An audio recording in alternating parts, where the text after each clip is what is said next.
నమస్తే. ముందుగా హెచ్ఎంటీవీ ప్రేక్షకులకు శ్రీ క్రోధినామ సంవత్సర ఉగాది శుభాకాంక్షలు.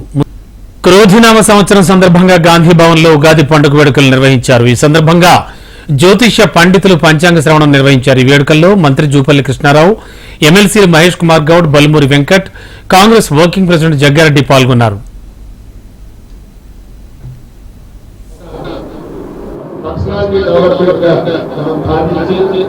మనకి శ్రీకృష్ణ భగవాన్ కూడా గీతలో చెప్పినట్టుగా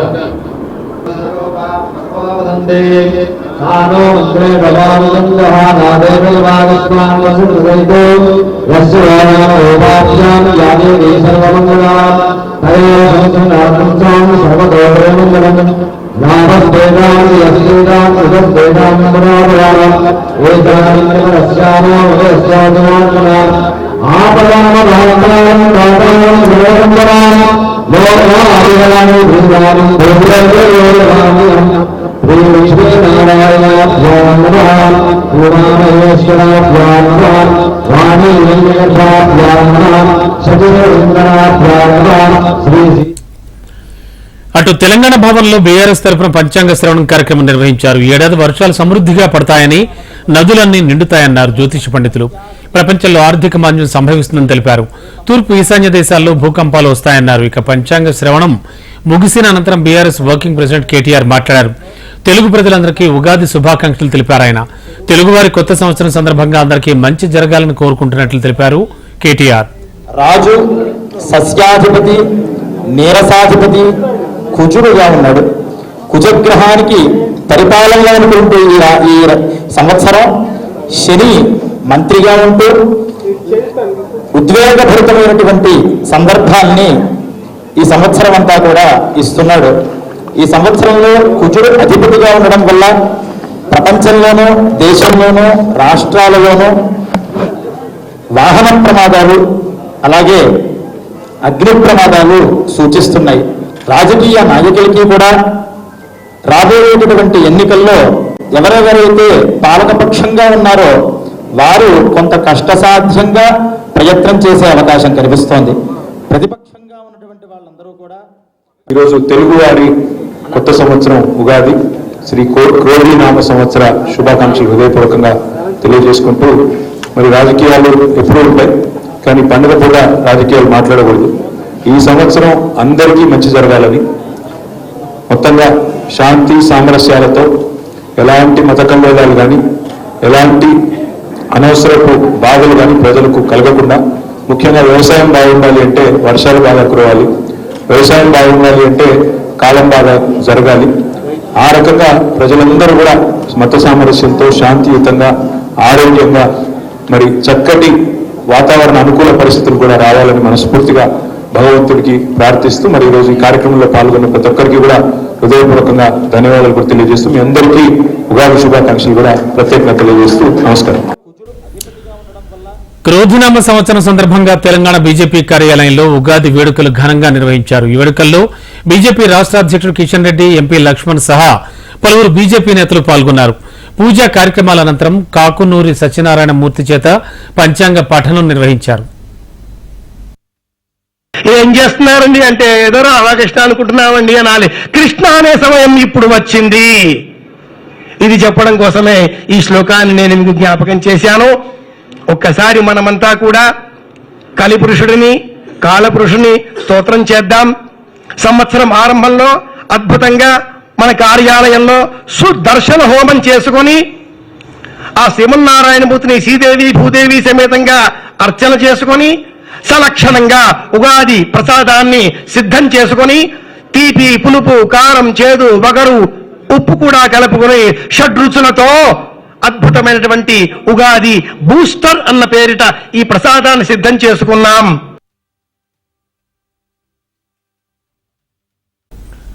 కాంగ్రెస్ బీఆర్ఎస్ రెండు ఒక్కటే అని తెలంగాణ బీజేపీ చీఫ్ కిషన్ రెడ్డి అన్నారు. బీఆర్ఎస్ పాలన మొత్తం కుంభకోణాలమయమన్నారు. ఎంపీ ఎన్నికల్లో కాంగ్రెస్ కు ప్రజలే బుద్ధి చెప్తారని తెలిసాక కాంగ్రెస్ కు 40 ఎంపీ సీట్లు కూడా రావన్నారు. ఆర్జీ ట్యాక్స్ అంటే రాహుల్ గాంధీ ట్యాక్స్ అని ఎద్దేవా చేశారు కిషన్ రెడ్డి. ఈ రాష్ట్రంలో మార్పు వచ్చింది రెండు పార్టీల మధ్యనే తప్ప పరిపాలనలో మార్పు రాలే, దోపిడీలో మార్పు రాలే. ప్రజల వెన్నుపోటు పొడవడంలో మార్పు రాలే, పాలనలో మార్పు రాలే. ఒక వ్యక్తి పోయాడు, ఇంకో వ్యక్తి వచ్చాడు. బీఆర్ఎస్ పోయాడు, ఇంకో వ్యక్తి వచ్చాడు. ఎందుకంటే వీళ్ళ రెండు పార్టీలు ఒకటే తెలంగాణలో. రెండు పార్టీలు కూడా దొందే.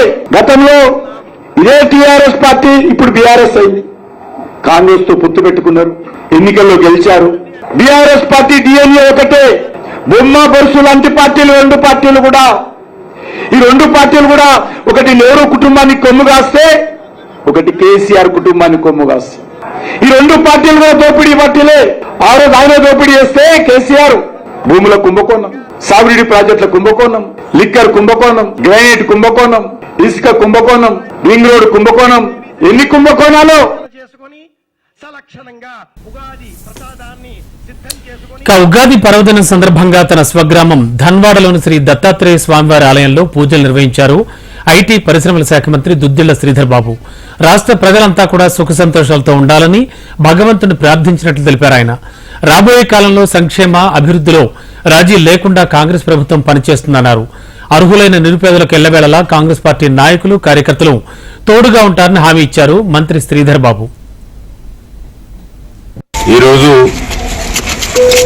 మన అందరి కొత్త సంవత్సరం క్రోధినామ సంవత్సర శుభాకాంక్షలు తెలియజేస్తూ మన మంత్రిని నియోజకవర్గ ప్రజలకి, తెలంగాణ రాష్ట్ర ప్రజలందరికీ, మా అక్కలకి, చెల్లెలకి, అన్నలకి, తమ్ముళ్ళందరికీ మా తరఫున, అదేవిధంగా మా కాంగ్రెస్ పార్టీ నాయకులు కార్యకర్తలందరి తరఫున ప్రజలందరికీ కూడా హృదయపూర్వకంగా కొత్త సంవత్సరం ఉగాది శుభాకాంక్షలు తెలియజేస్తా ఉన్నాం. ఈ సంవత్సరంలో మీరందరూ కూడా బాగుండాలని, మీ కుటుంబ సభ్యులు, మీరు అందరూ బాగుండాలని, ఆయురారోగ్యాలతో, అష్ట ఐశ్వర్యాలతో, సుఖ సంతోషాలతో ఉండాలని ఆ భగవంతుని ప్రార్థిస్తూ అందరి గురించి మనం అందరం మంచి పనులు చేయాలని. తెలుగు రాష్ట్రాల్లో ఉగాది వేడుకలు ఘనంగా జరిగాయి. బీఆర్ఎస్ అధినేత కేసీఆర్ కు గజ్వేల్, దుబ్బాక నియోజకవర్గాలకు చెందిన బీఆర్ఎస్ నేతలు, కార్యకర్తలు పండుగ శుభాకాంక్షలు తెలిపారు. ఎర్రవెల్లిలోని కేసీఆర్ ఫామ్ హౌస్ కు తరలి వచ్చిన ఆ పార్టీ లీడర్స్ అధినేతను కలిసి ఫెస్టివల్ విషెస్ చెప్పారు. పార్టీ శ్రేణులు పెద్ద ఎత్తున రావడంతో ఎర్రవెల్లిలో సందడి వాతావరణం నెలకొంది.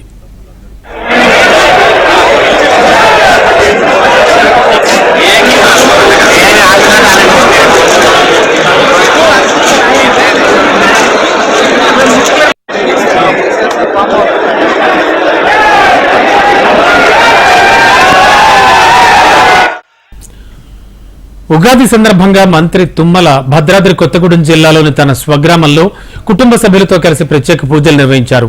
భద్రాచలం దేవాలయం నుంచి వచ్చిన అర్చకులు తుమ్మల కుటుంబ సభ్యులకు వేద మంత్రోచ్చారణలతో ఆశీర్వదించారు. రాష్ట్ర ప్రజలందరికీ ఉగాది శుభాకాంక్షలు చెప్పిన తుమ్మల అంతా సుఖ సంతోషాలతో ఉండాలని ఆకాంక్షించారు. ఓం యో వైతాం బ్రహ్మణో వేదామృతేనావృతాంబురీం తస్మై బ్రహ్మాయ ఆయుక్తే. కేంద్రంలో మోడీ, భువనగిరిలో బూర నరసయ్య గౌడ్ అంటూ కూడా ఉగాదిని పురస్కరించుకుని వినూత్న ప్రచారం చేశారు భువనగిరి బీజేపీ ఎంపీ అభ్యర్థి బూర నరసయ్య గౌడ్. నకిరేకల్ మున్సిపాలిటీ ప్రచారంలో పాల్గొన్నటువంటి నరసయ్య గౌడ్ తొలుత స్థానిక కనకదుర్గాలయంలో ప్రత్యేక పూజలు చేశారు. అనంతరం ర్యాలీగా బయలుదేరి వెళ్లి పార్టీ కార్యాలయంలో సమావేశం నిర్వహించారు. ఈ సందర్భంగా మాట్లాడారు. దేశంలో మోడీ చేసిన అభివృద్ది కార్యక్రమాలతో పాటు తాను ఎంపీగా చేసిన అభివృద్ది పనులు తనను గెలిపిస్తాయన్నారు బూర నరసయ్య గౌడ్. ఉగాది క్రోధనామ సంవత్సరం సందర్భంగా తెలంగాణ, భారతదేశ ప్రజలందరికీ శుభాకాంక్షలు తెలియజేయడం జరుగుతుంది. ఈరోజు శుభపర్వాన నగరకల్లోని బీజేపీ ఆఫీసు మా ముఖ్య అతిథి కాసం వెంకటేశ్వర గారిచే మా నల్గొండ జిల్లా అధ్యక్షులు మరి వర్షిత్ రెడ్డి గారు మరియు స్థానిక నాయకులు, వివిధ రాజకీయ వివిధ జిల్లాల నాయకులు అందరం కలిసి చేయటం జరిగింది. ఈ సందర్భంగా నేను విజ్ఞప్తి చేసేది ఏంటంటే, వచ్చే ఉగాది క్రోధనామ సంవత్సరంలో బీజేపీ 12 నుంచి 14 సీట్లు గెలుస్తుంది, అందులో డౌట్ లేదు. మరోసారి మోడీ గారు 400 సీట్లకు అధికంగా ప్రధానమంత్రి కాబోతున్నారు తెలియజేస్తూ ఈ సందర్భంగా తెలంగాణ ప్రజలందరికీ లిక్కర్ స్కామ్ లో అరెస్ట్ అయిన ఎమ్మెల్సీ కవిత జ్యుడిషియల్ రిమాండ్ మరోసారి పొడిగించింది రౌజ్ రెవెన్యూ కోర్టు. మార్చి 26న విధించిన రిమాండ్ ముగియడంతో కోర్టు ముందు కవితను హాజరుపరిచారు ఈడీ అధికారులు. కవిత బయట ఉంటే కేసు దర్యాప్తు ప్రభావితం అవుతుందని కోర్టుకు తెలిపారు. మరో 14 రోజుల పాటు జ్యుడిషియల్ రిమాండ్ పొడిగించాలని కోరారు. అయితే కవిత తరపున వాదనలు వినిపించిన లాయర్ రానా కస్టడీ పొడిగించాలని కోరడానికి ఈడీ దగ్గర కొత్త విషయాలు లేవన్నారు. రెండు వైపులా వాదనలు విన్న రౌజ్ రెవెన్యూ కోర్టు ఈడీ వాదనలపై ఏకీభవిస్తూ 14 రోజుల పాటు రిమాండ్ పొడిగించింది. దీంతో ఈ నెల 23 వరకు రిమాండ్లోనే ఉండనున్నారు కవిత. కోర్టు నుంచి తరలిస్తున్న సమయంలో కవిత కీలక వ్యాఖ్యలు చేశారు. తనపై తప్పుడు కేసులు బనాయించారన్నారు. తాను చెప్పాల్సింది కోర్టులో చెప్పానని, లాజిక్ లేని కేసులో ఇరికించాలనే ప్రయత్నం చేస్తున్నారని ఆరోపించారు.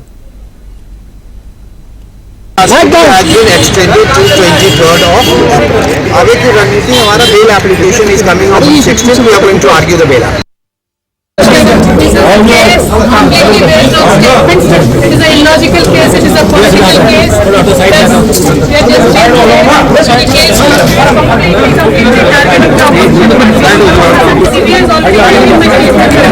CBI has taken a statement in jail. Ma'am CBI ने आपसे क्या पूछा मैम?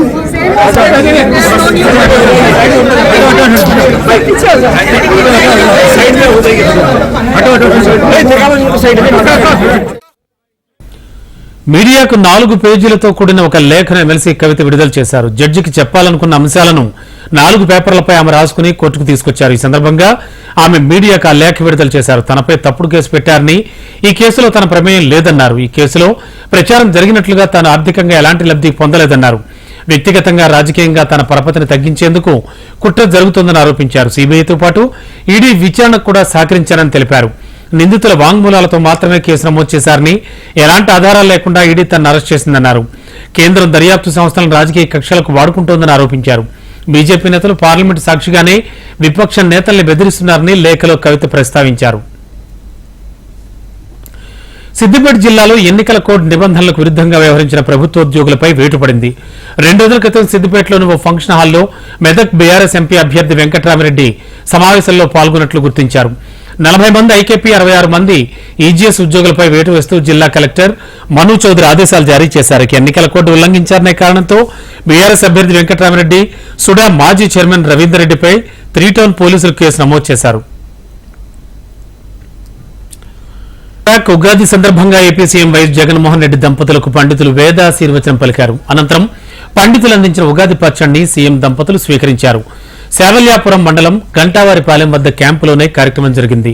శాలువా కప్పి అక్షంతలు చల్లి పండితులు సీఎం జగన్ దంపతులకు ఆశీర్వాదం ఇచ్చారు. ఈ కార్యక్రమంలో నరసరావుపేట ఎంపీ అభ్యర్థి అనిల్ కుమార్ యాదవ్, వినుకొండ ఎమ్మెల్యే బొల్లా బ్రహ్మనాయుడు, ఎమ్మెల్సీ లేళ్ల అప్పిరెడ్డి తదితరులంతా పాల్గొన్నారు.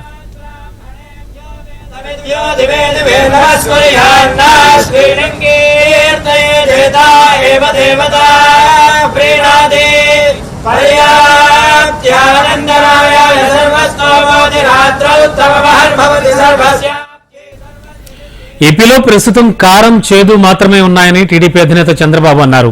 రాబోయే రోజులకు దిశ నిర్దేశించే ఏడాది ఇదేంటూ చెప్పారు. సంక్షేమం ఉండాలి, అభివృద్ధి జరగాలని చంద్రబాబు ఆకాంక్షించారు. ఎక్కడికక్కడే రాష్ట్రంలో సమస్యలున్నాయని పేర్కొన్నారు. మంచి మనసుతో మనం సంకల్పం చేయాలని కోరారు.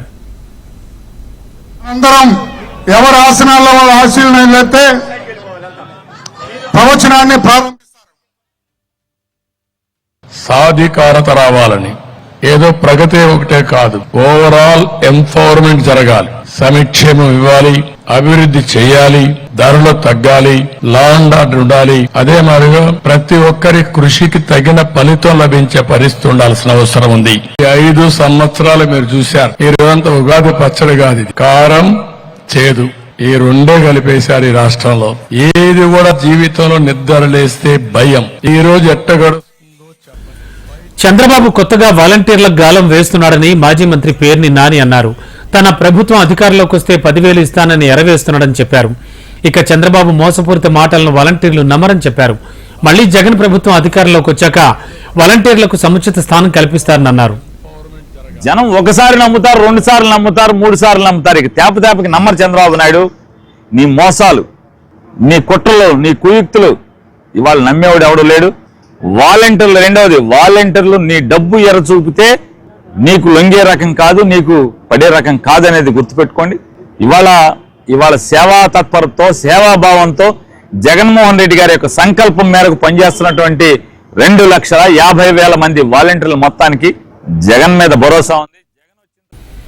కూటమి అభ్యర్థులతో వంగవీటి రాధా భేటీ అయ్యారు. బీజేపీ ఆఫీసులో కూటమి ఎంపీ అభ్యర్థి కేసినేని చిన్ని, సుజనా చౌదరిని రాధా కలిశారు. జనసేన నాయకులు, కార్యకర్తలు, కాపు నాయకులతో కలిసి రాధా వచ్చారు. కూటమి అభ్యర్థుల గెలుపు కోసం కార్యాచరణపై చర్చించారు.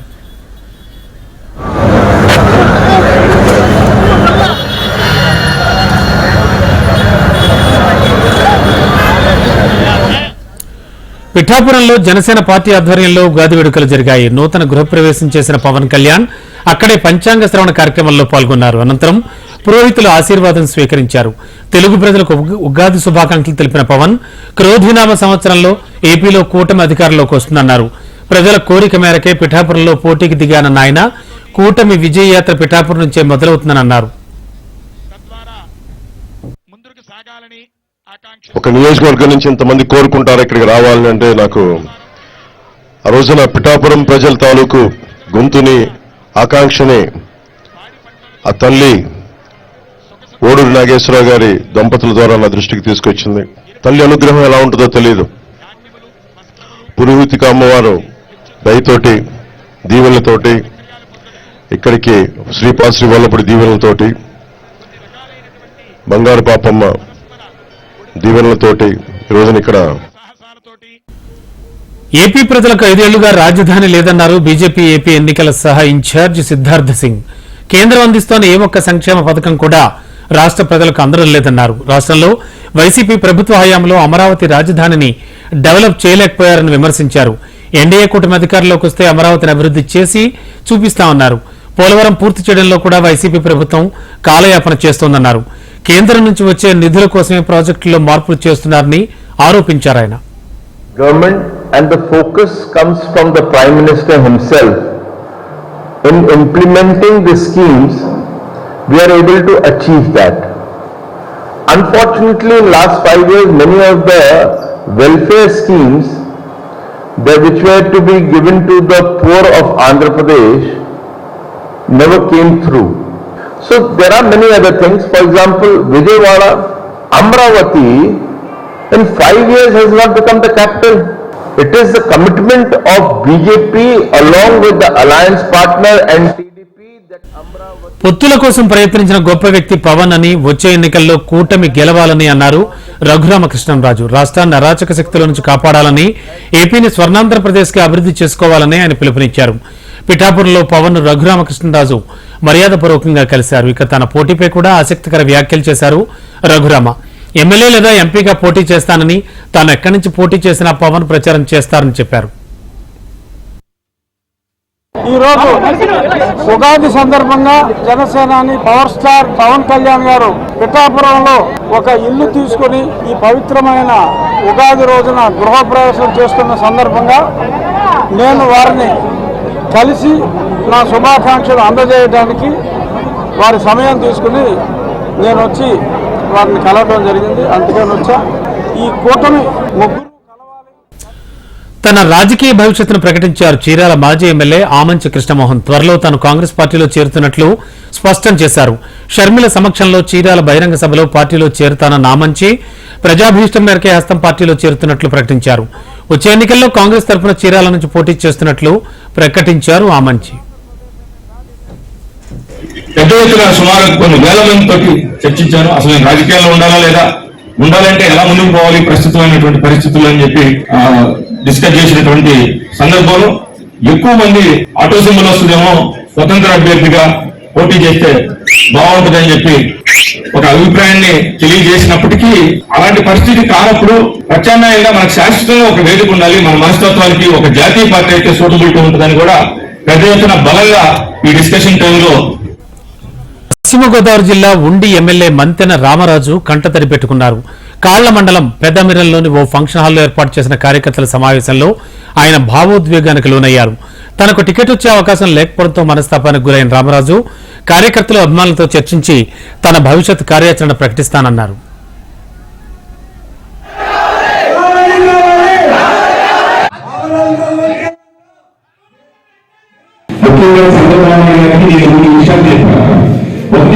కార్యకర్తల యొక్క మనోభావాన్ని నేను కనుక్కున్నా నా రాబోయే రోజుల్లో వారికి ఆలోచన వెనకే పనిచేస్తా, వాళ్ళ శాసనసభ్యులుగా పోటీ చేయబడి చేస్తా, వారి చేయకంటే గమనించుకోవడానికి కూడా చెప్పాను. అందరూ కదా ప్రకార విశ్వాసాన్ని నేను వాళ్ళకి తెలియజేయగలిగాను. అంతేకాదు, దాంతోపాటు నా కుటుంబ సభ్యులు కూడా నేను అడుగుతా, రాజకీయాల్లో కొనసాగాలా, ఇలాంటి పరిస్థితుల్లో ఎవరు తీసుకోవాలన్నా అటువంటి సందర్భంలో ఈరోజు పార్టీ నిర్ణయం తీసుకుంటామంటే నాకు చాలా బాధాకరంగా ఉంది. కాబట్టి మీరు అన్ని ఆశయాలు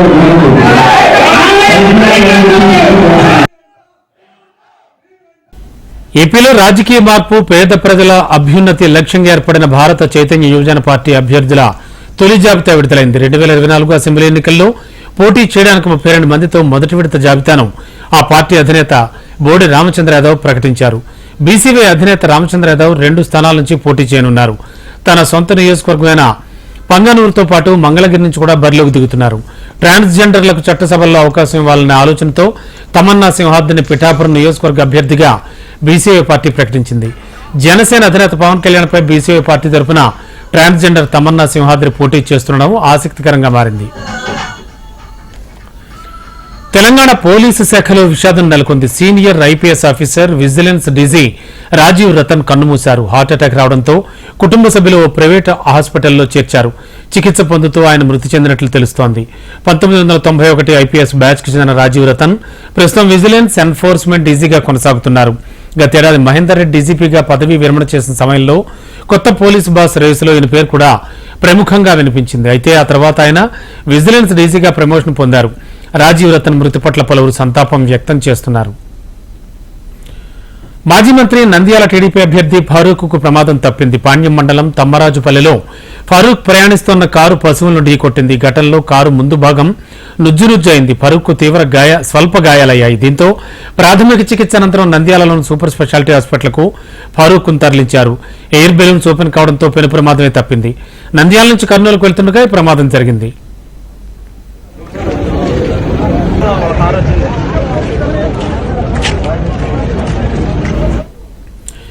దేశీయ స్టాక్ మార్కెట్ సూచీలు ఫ్లాట్ గా ముగిశాయి. ఉదయం భారీ లాభాలతో సరికొత్త జీవనకాల గరిష్టాలను సూచీలు నమోదు చేశాయి. సెన్సెక్స్ తొలిసారిగా 75,000 మార్కును దాటగా నిఫ్టీ కూడా 22,750 పాయింట్ల ఎగువన చేరింది. అయితే గరిష్టాల వద్ద ఇన్వెస్టర్ల లాభాల స్వీకరణకు దిగడంతో ఆరంభ లాభాలు ఆవిరయ్యాయి. చివరికి సెన్సెక్స్ 58.80 పాయింట్ల నష్టంతో 74,683.70 వద్ద ముగియగా నిఫ్టీ 29.35 పాయింట్ల లాభంతో 22,695.65 వద్ద స్థిరపడింది. సెన్సెక్స్ 30 సూచీలో ఐసీఐసీఐ బ్యాంక్, ఇన్ఫోసిస్, బజాజ్ ఫిన్సర్వ్, టాటా స్టీల్, యాక్సిస్ బ్యాంక్ షేర్లు పుంజుకోగా టైటాన్, రిలయన్స్, ఏషియన్ పెయింట్స్, టెక్ మహీంద్రా, ఇండస్ఇండ్ బ్యాంక్ షేర్లు నష్టపోయాయి. ఇవి బులెటిన్ చూస్తూనే ఉండండి. హెచ్ఎం టీవీ, వార్త ఆగదు, నిజం దాగదు.